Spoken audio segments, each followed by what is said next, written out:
Welcome to Let's Talk. As we honor Black History Month, this is a time to reflect, learn, and celebrate the stories, voices, and contributions of Black individuals who have shaped history and continue to shape our world today. Black history is not just history, it's a living, evolving, and deeply connected to the present. Throughout this month, we'll explore powerful narratives, highlight influential figures, and have meaningful conversations that recognize resilience, creativity, innovation, and culture. Our goal is not only to look back, but also to listen, uplift, and move forward with greater understanding and illumination. Thank you for joining us in this moment, and let's get started. All right, with the spirit of illumination, I invite William Henry in. I'm so glad to be a friend of yours, and you're a huge mentor in my life. The men's summit that I went to was a big deal. It was very, very, what would you say? Illuminating. That's the right word. I'm glad you could make it, man. You added value to that space for sure.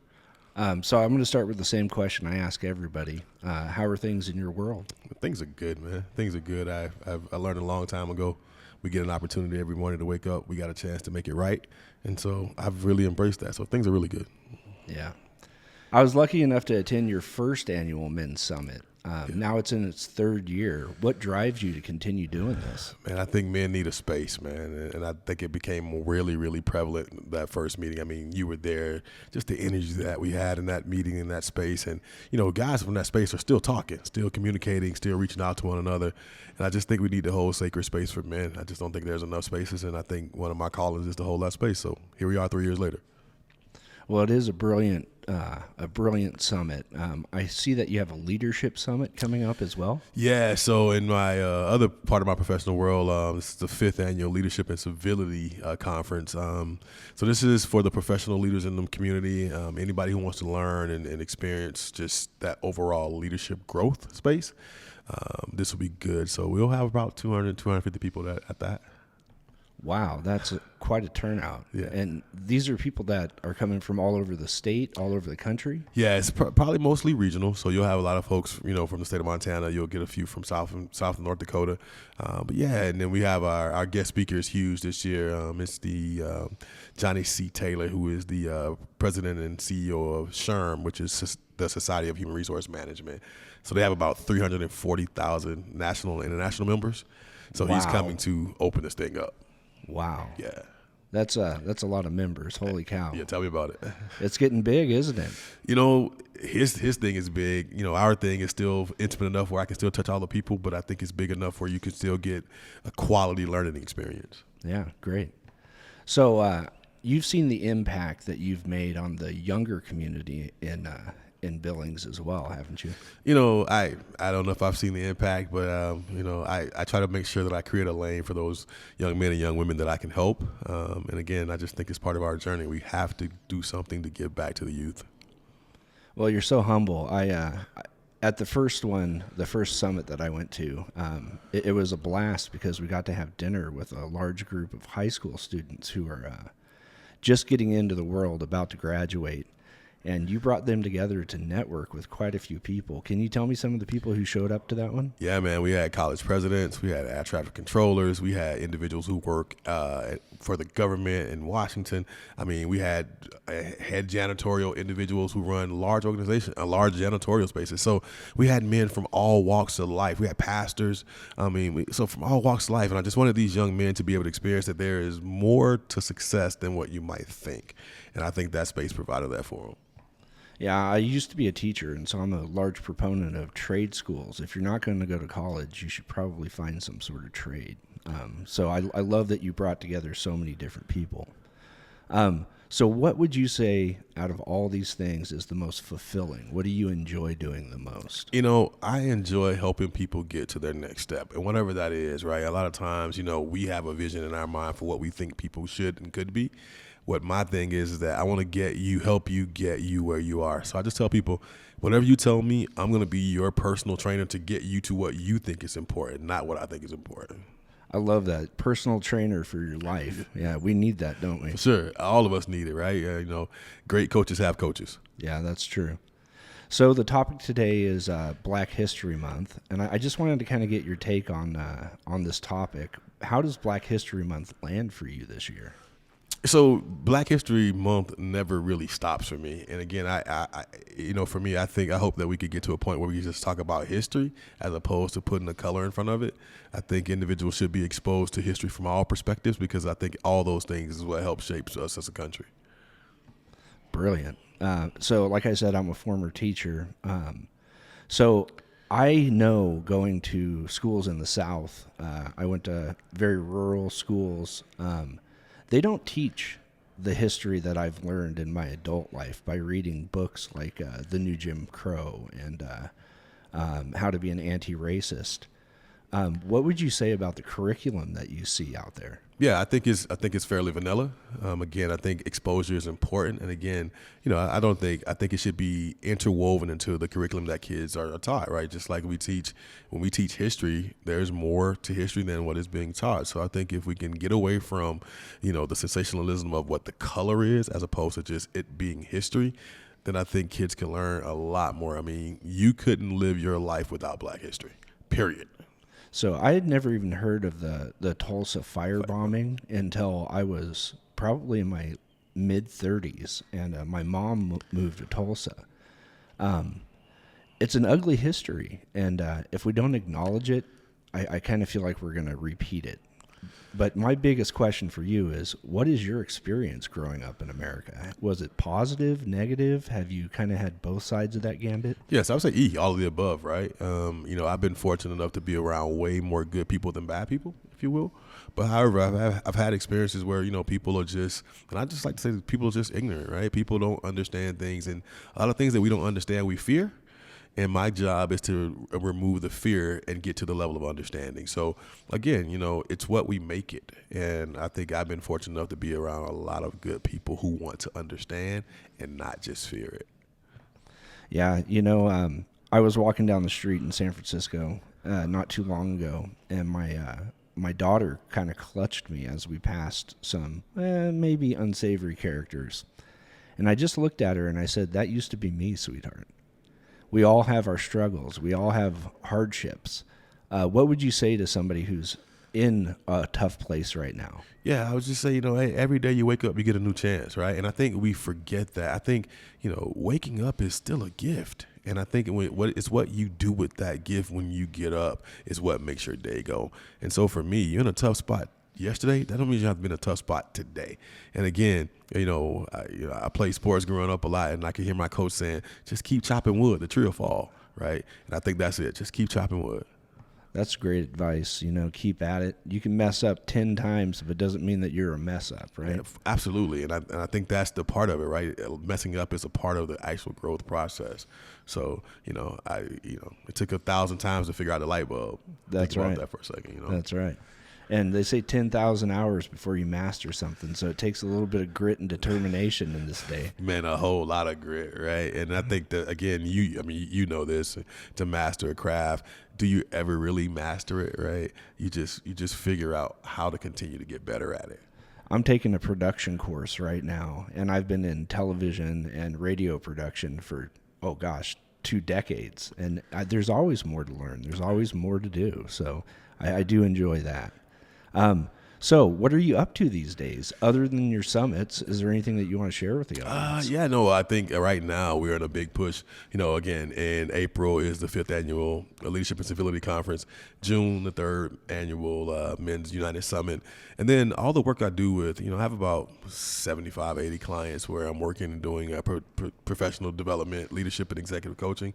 So I try to stay pretty steady. The thing I'm happiest about right this moment is that my daughter's a sophomore in college and she's a track athlete, so I get to go see her and chase her around. So that's a lot of fun for me, right? Just to be able to see the fruits of your labor doing something that they love. So I'm just steady and I love it.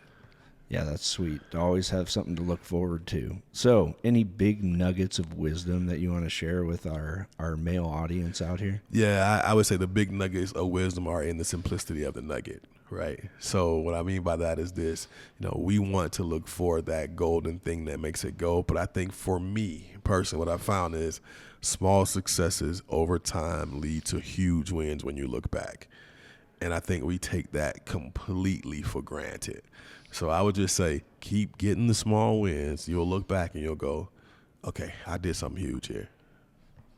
Yeah, that's great advice too. Boy, the grit and determination seems like an underlying theme here. You just got to keep working at stuff until you get it done. Yeah. And I think I seriously think we take that for granted. It's like somebody once said, "How do you lose 50 pounds?" And you don't lose 50 pounds. You lose 50 pounds 1 pound at a time, right? We all know that, but I think we forget that. And I think my goal as a personal trainer for a lot of professionals, adults' life is like, we're just gonna lose 1 pound today. We're not gonna lose 50. We're gonna lose 1.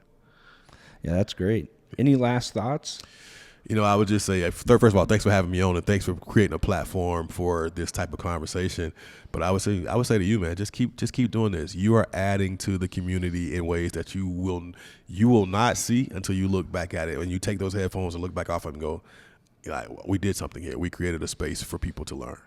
I appreciate your time, and thank you so much for everything you do for the community. You're a huge boon to our community. I really appreciate that. Thanks for having me. Yep.